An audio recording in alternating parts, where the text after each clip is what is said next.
You already know what I think, man. Fellas, I think it's a huge deal, Bucky Brooks. I've already talked to my dog, Marcellus Wiley, so let me talk to you. Let's go. The reason I think it's a big deal, the Ravens play down to their competition, and not even talking about the Dolphins. The competition talking about the conference. The Ravens looked around and said, oh, Bills, y'all just lost to the Jaguars. Y'all ain't that good. Bengals, y'all were number one in the AFC just 2 weeks ago. Oh, but then y'all lost to the Jets. Then y'all got blown out by the Browns. Oh, y'all took your foot off the gas. So we, too, can take our foot off the gas. That's problematic for me, fellas. That's problematic for me, ladies and gentlemen, because character is what you do when no one else is watching, Bucky Brooks. Character, it is who you are when no one else is around. So your character should not be defined based upon what Marcellus is doing, what Bucky Brooks is doing. If Marcellus want to turn up at the club, I'm still going to be in my room. You're right. You're right. Bucky Brooks want to be out there throwing them back.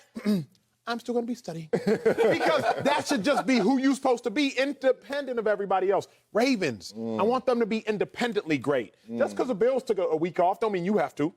Just because the Chargers took a couple weeks off and they took 2 L's unnecessarily don't mean you have to.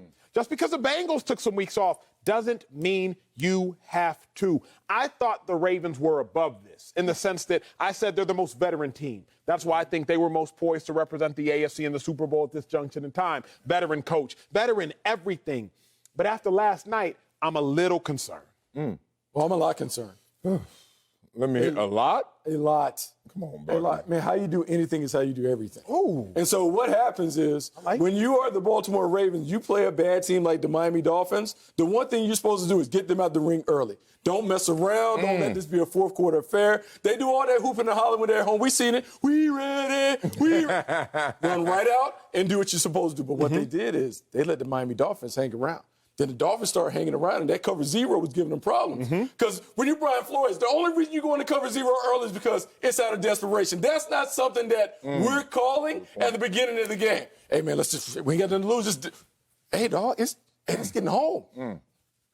Oh, snap. Hey, Acho, they can't get it. So then, you know what you got? You got defense coach. Run that back. Yep. And so now they ran it back, 24 DBs, blitzing off the edge. 24 times DBs blitzed off the edge. 24 times. Yeah. Hey, look, man, I played a lot of football. I've been around a lot. When they are calling a zero blitz that many times, it's either out of desperation or they feel like they got you. And so they took that game plan from the Cincinnati Bengals, who also did it. Facts. So now, okay, I've seen the Bengals do it and have success. And look, they blew the Ravens out. Saw the Dolphins have success. So you know what everyone's doing now. Hey, dog, when we see Baltimore, we're rolling. So I'm worried because they didn't have an answer. It's tough. Man, stop. Give me the opening statement you made again. The way you do anything is the way you do everything. How you do anything is how you do everything. How you do anything is how you do everything. It's a bar now. Oh, it's a bar, yeah, and I'm drunk right now off of that madness. I'm not worried. Let me tell you why I'm not worried. We're going to get philosophical up in here now. Acho had a post yesterday on Instagram, and I commented on that post, and then I took it down because I said, I'm going to say that comment for this show. Here it comes. I already saw it. What was your post? Do you remember?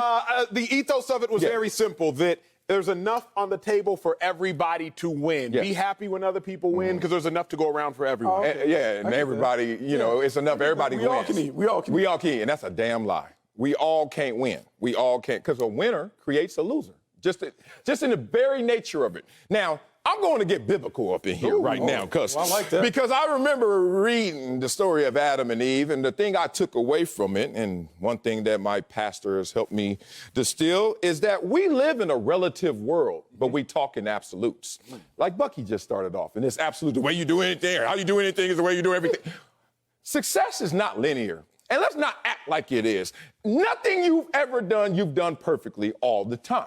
Not a single accomplishment ever in your life has come from you just taking a step forward every time. 2 steps forward, 1 back. 2 forward, 3 back.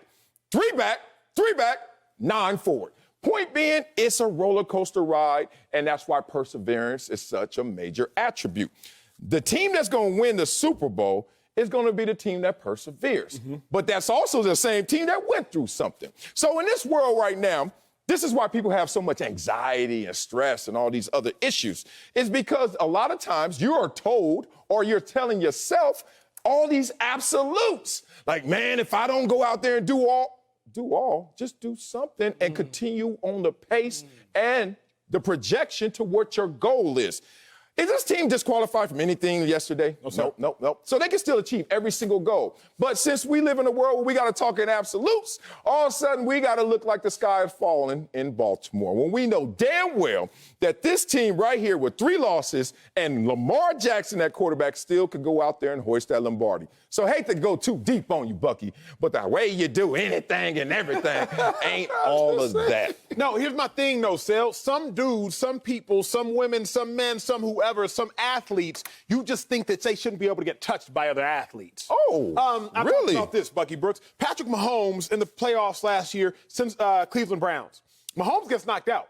Yeah. But the Chiefs were so good, it did not matter, Browns, what you did. We are going to beat you because we are just that much better than you. Okay. Track and field, I won't stay here long, but y'all are my track and field brethren. Usain Bolt, even if he don't get out the blocks, it does not matter, Gatlin. It does not matter, Asafa Powell. It does not matter, Tyson Gay. I'm so good that even if I'm not great, I'm still going to beat you because you can't touch me. That's where I thought the Ravens were. Like, the Ravens were so good, and at least relative, because everything is relative, not absolute. There you go. Relative to the Miami Dolphins, the Ravens were so good that even Dolphins, if y'all have a great day and I got an average day, y'all still can't touch me. We saw the Detroit Lions come out here to Los Angeles, had a great day against the Rams, especially early on. Touchdown, second possession of the game. Recover a surprise onside kick. Let's go, Lions. But the Rams are so good, especially relative to the Lions. It didn't matter, Lions. That was cute. Jared Goff, kudos. Dan Campbell, congrats. Y'all still taking this L. I'm worried, Sel, because wait a second. Ravens, you shouldn't be able to lose to the Dolphins because in the playoffs, there likely will be no Dolphins. There will be Steelers, there will be Browns, there will be Patriots, there will be Bills, but there aren't going to be no Dolphins. If you can lose to the Dolphins, I'm just worried that means you can catch an L to anybody. It does. And the quote that, I didn't even know I was coming up here dropping bars, but sometimes it just happens. Y'all maybe come up here like it's Freestyle Friday and it just pops out. Big ticker. Yeah, it just pops out. So what I was doing, I wasn't necessarily speaking in absolutes. I was speaking about habits. And so since you're a track guy and we're talking about working out and we're going out there and we're doing the 400 and we're running the 400 and say we're in a track meet and so I run the first 360, I'm getting after it and all of a sudden Acho passes me one day workouts. Okay, it's no big deal. I'm just working out. But then let's say another week goes by and then Acho is beginning to pass me again at the end. So now when we get in the race and we're doing it, the habit that Acho has is, I'm going to let him get out, but don't worry about it. I can reel him in. And so what the Ravens have now done is they've given others confidence that, don't worry about them. We can take care of them because we have a chance. And so we talk about part of being a champion, and if you are one of those top teams, is don't give them a reason as to why they can beat us. And so now the Ravens have opened up the door for everyone to feel like, hey, we got an answer. We can take care of Lamar Jackson. Lamar Jackson isn't this mythical superhero anymore because we just saw him on Thursday night against the Miami Dolphins lose his cool because he only could get his team 10 points. So now everybody begins to feel like, number 8, he's a mere mortal. And when you're superhero, your superpowers are taken away. You ain't a superhero no more. Oh, golly, we going to war up in here. Human chess match. Let's go. I remember Baker Mayfield had 10 points, and then the next week he goes out there, what do you have, 40-plus points? And that's Baker Mayfield. That ain't Lamar Jackson. Come on, y'all. Let's stop playing with this. Lamar Jackson was playing with his food. The Ravens were playing with their food to the point that you brought up in practice.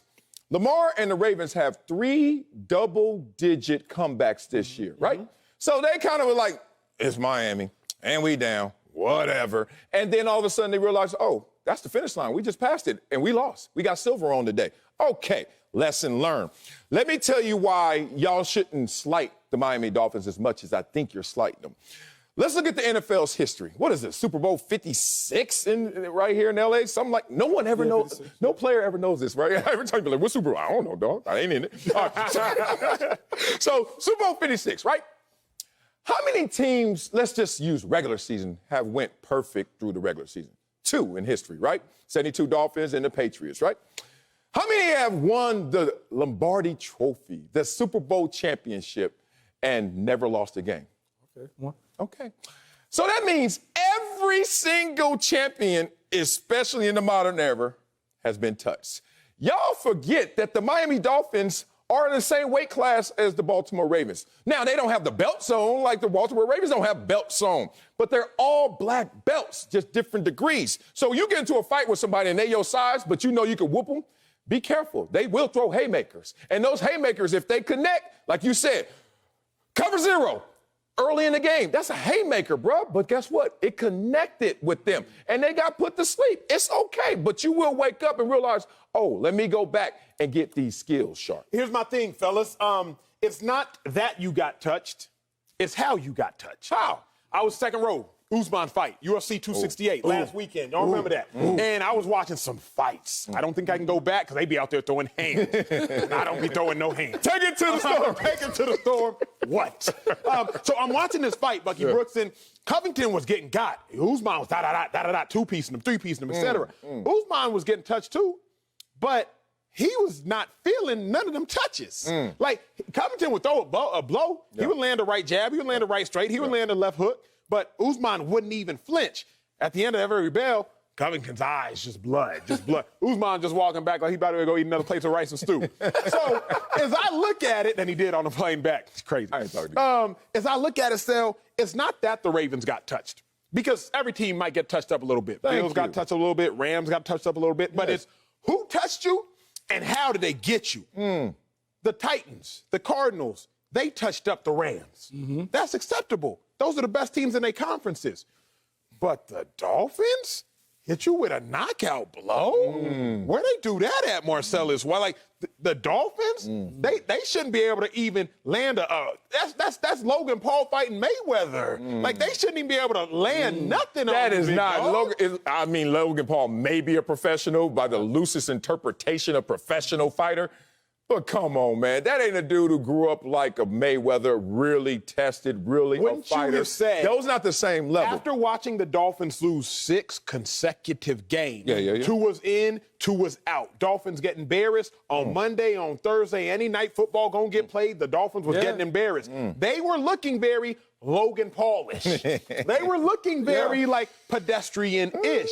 Meanwhile, the Ravens, you go out there, you beat the Colts in overtime, prime time, come back from behind. Like, the Ravens were looking very competent. So to me, it's just, it can't happen. It can't happen. And I know this you're a young fella, so you may not know Mike Tyson, but when Mike Tyson was the guy, Mike Tyson would come out in all black and just come in there with the towel, just with run no over the socks. ring. Look, in college, we would be there, hey, hurry up and get your drink because it's going to be over. So Buster Douglas comes on. I was like, oh, man, why are we even watching this? Go out, let's do this. And then what happened? We get into the ring and Cover zero. Cover zero.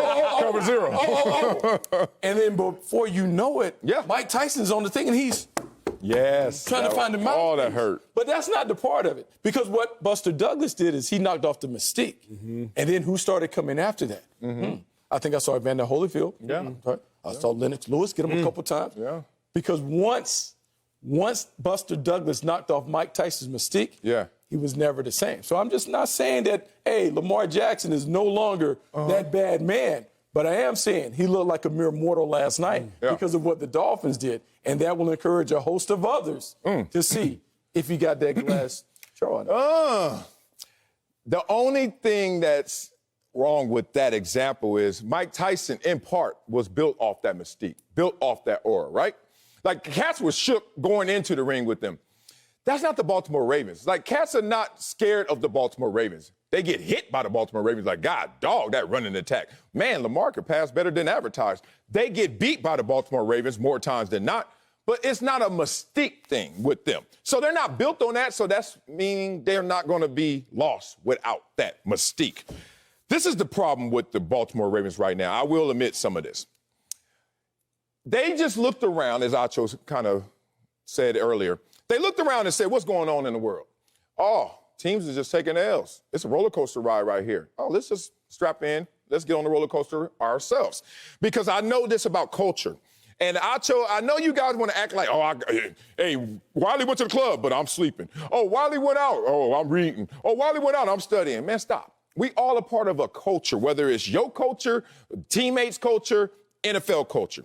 Culture is not just what's rewarded, it's what's penalized as well. It's not all these sayings, determination, desire, and all that. It's like, dog, what's happening? What's the real results of this, right? And nobody can lie. The Baltimore Ravens knew If we lose this game at a certain point, what's that mean? Nothing. We still could be who we want to be. You know why? Look at the Patriots when they won the Super Bowl. 5-11 Jaguars. What were y'all saying then when they lost to them? 6-10 Lions. Oh, you shouldn't lose to that. Man, this is the NFL. Everybody knows that, dog. The chances of you going unscathed, 0. Now, what can we do? Everything. That's the absolute you should have ran with. Coming up, who has more pressure? Damn, I'm poetic.